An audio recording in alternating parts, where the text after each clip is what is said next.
Margaret Brennan is at the Pentagon. Margaret, what do we know so far about the servicemen who were killed?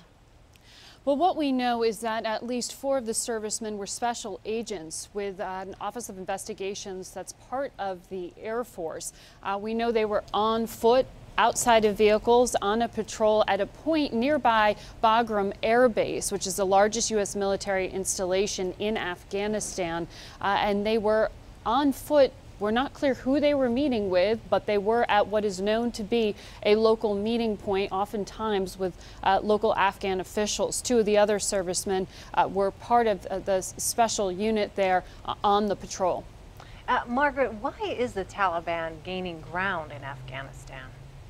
Well, the Pentagon recently warned that insurgents, the Taliban primarily, have gained ground since the drawdown of international forces last year and the official end to the U.S. combat mission there. Right now, the main front pushing back against the Taliban are U.S.-backed Afghan military. So the U.S. is providing support, but they are not engaged in hand-to-hand combat on the ground in Afghanistan any longer. They're in a support role. And as that has changed, you've seen a resurgence among the Taliban, particularly within the past year. You've also recently seen, according to the Pentagon, the growth of ISIS inside Afghanistan. So there are now 2 fronts pushing against those U.S.-backed Afghan military forces, and you have warnings here at the Pentagon that this is going to continue. And right now you are seeing a real battle for control of a key province in the south of Afghanistan known as Helmand. So then what is the U.S. strategy moving forward? Are they going to maintain this support role or expand?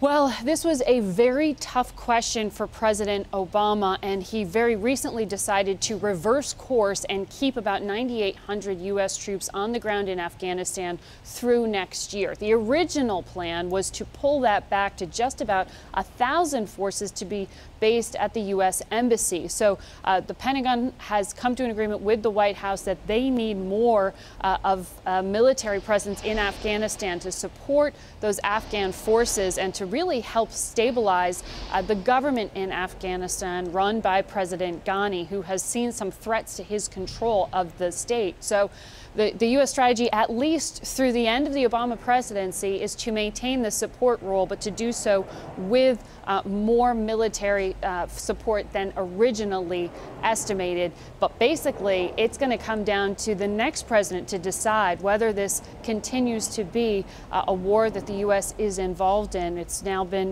more than 14 years. All right, Margaret Brennan at the Pentagon for us. Margaret, thank you.